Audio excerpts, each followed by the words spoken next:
ساری روایات کو میں نے بالائے طاق رکھ کر دو منظر یہاں بیان کرنے لگا ہوں۔ راوی کہتا ہے کہ 28 رجب کی شب عجیب طرح سے میں نے کریم کربلا کو تمام لوگوں سے رخصت ہوئے دیکھا، اور فقط لوگوں سے نہیں، جب قبروں پہ آئے ہیں تب بھی میں نے ایک عجیب انداز دیکھا۔ وہ راوی کہتا ہے میں نے کیا دیکھا؟ سب سے پہلے رات کی تاریکی میں کریم کربلا نے اپنی نالین کو اتارا، جوتوں کو اتار کے بڑے ثبات قدم کے ساتھ، ضبط، نظم و نسق کے ساتھ، اعتماد کے ساتھ، پر اعتماد جم کے کریم کربلا قدم رکھ رہے تھے جب نانا کی قبر پہ آنے لگے۔ اور جب رسول اللہ کی تربت کے قریب پہنچے ہیں، روایت یہ کہتی ہے کہ رسول اللہ کو کمر تک قبر سے باہر پایا، اور دونوں نانا نواسے بغل گیر ہو کے گریہ کرنے لگے اور بہت روئے۔ راوی کہتا ہے میں نے یہ منظر دیکھ لیا کہ حسین ابن علی جب نانا کے روزے پہ آئے بڑا اعتماد تھا، بڑے تحمل کے ساتھ، صبر کے ساتھ قدم رکھ رہے تھے، اور یہی انداز میں نے جب دیکھا کہ جب رخصت ہوئے نانا کی قبر سے پھر بھائی حسن کی قبر پر آئے، یہی انداز تھا۔ مگر وہ کہتا ہے راوی ایک منظر مجھ سے نہ دیکھا گیا جس میں گریہ میرا بلند ہو گیا۔ وہ منظر کیا تھا کہ جب یہ آئے ہیں نا ماں کی قبر پر تو اب انداز مختلف تھا، اب وہ ثبات قدم نہ تھا، وہ صبر نہیں تھا، وہ تحمل نہیں تھا، بلکہ میں نے کیا منظر دیکھا؟ اس طرح سے لپکے ہے حسین زہرا کی قبر کی جانب جس طرح سے چھوٹا بچہ ماں کی گود کی جانب لپکتا ہے، اور گریہ بلند کیا، اماں اب ہم چراغ جلانے نہ آئیں گے، اماں اب ہم حال سنانے نہ آئیں گے۔ ہاں لکھا ہے جب مدینہ سے شہر نے کیا سفر، نانا کے بعد پہنچے تھے ماں کے مزار پر، پہلے تو آنسوؤں سے زمیں کو کیا تھا تر، اور پھر کہا تھا قبر کی مٹی کو چوم کر، اماں حسین پر یہ قیامت کا وقت ہے، اب دودھ بخش دیجیے رخصت کا وقت ہے۔ فرماتے تھے یہ رو کے شہنشاہ خاص و عام، اماں قبول کیجئے اب آخری سلام، ممکن نہیں مدینہ میں شبیر کا قیام، اب ہوگا کربلا میں ہمارا سفر تمام، اماں اب ہم حال سنانے نہ آئیں گے، اماں اب ہم چراغ جلانے نہ آئیں گے۔ نہ جانے کس طرح سے میرے آقا و مولا ماں کی قبر سے رخصت ہوئے ہوں گے۔ اس کے بعد گھر تشریف لائے اور اپنی نانی ام سلمہ سے رخصت ہونے لگے۔ جب رخصت ہونے لگے نا تو اس وقت ام سلمہ نے کہا اگر تو عازم سفر ہو ہی چکا ہے، عزم کر ہی لیا ہے، تو اے حسین بیٹا کہیں اور چلا جا، عراق کی وادی میں نہ جا، کیونکہ میں نے رسول اللہ کی زبان سے سنا تھا عراق کی وادی کا ماحول تیرے لیے سازگار نہیں۔ کریم کربلا نے کہا نانی اماں کیا آپ نہیں جانتی کہ مجھے ان تمام واقعات کا پتہ ہے، ان تمام واقعات سے میں آشنا ہوں، میں جانتا ہوں، لیکن نانی اماں ذرا 2 انگلیوں میں تو دیکھو۔ اب کیا دیکھا ام سلمہ نے؟ عجیب منظر، تمام زمینیں پست ہو گئی، کربلا کی زمین بلند تھی، اور کربلا کی زمین میں ایک نشیب و فراز تھا، اس کے آگے پھر ایک نشیب تھا، اس نشیب میں ایک سجدہ گزار سجدے میں تھا جسے 13 ضربوں میں کوئی قتل کر رہا تھا۔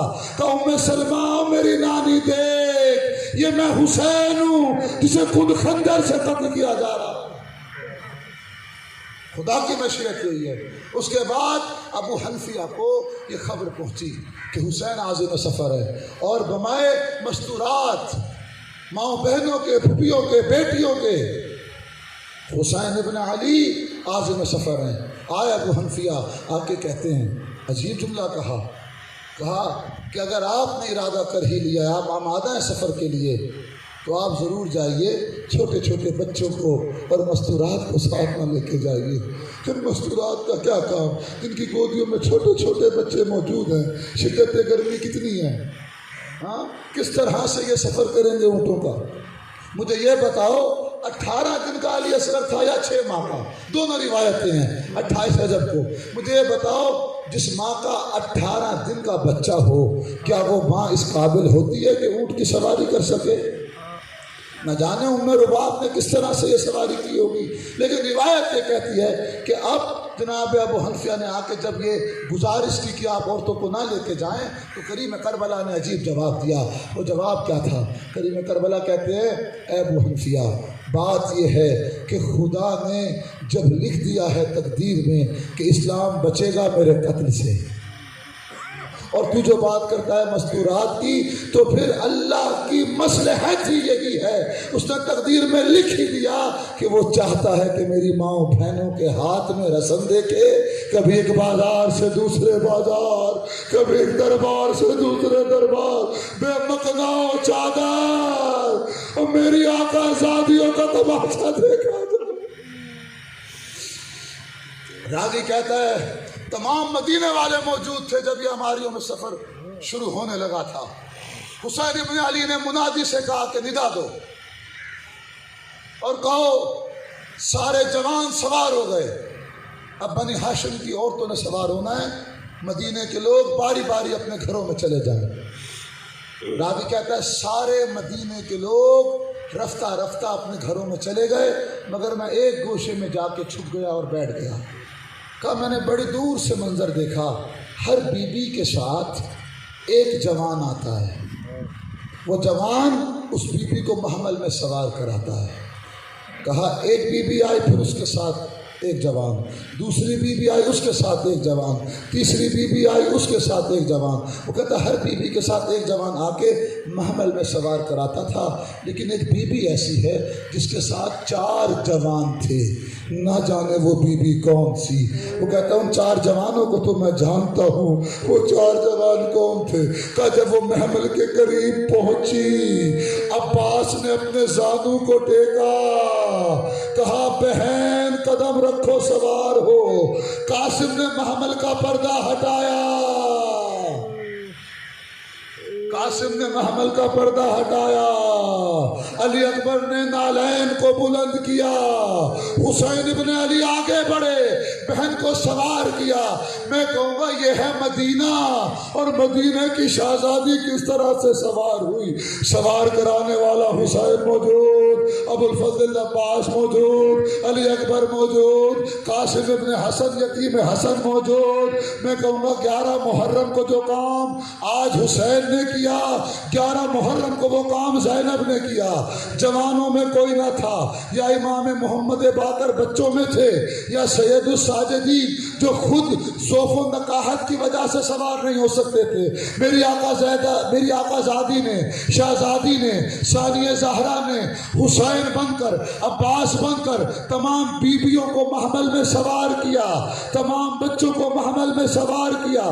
جب سب کو سوار کر دیا، پھر سید سجاد کو اپنی پشت پہ بٹھا کے سوار کیا، لیکن جب رہ گئی تنہا، دیکھا فرات کی جانب، کبھی دائیں دیکھتی تھی کبھی بائیں دیکھتی تھی۔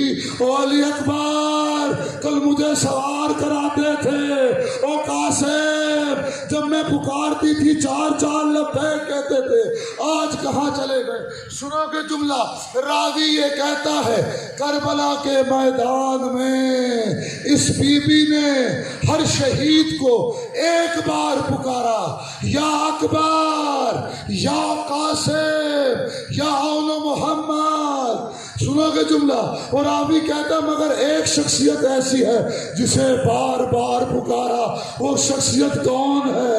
ٹکٹکی باندھ کر منہ پھیر لیا فرات کی جانب، یا عباس، یا عباس، یا عباس، بہن کو سوار کرا۔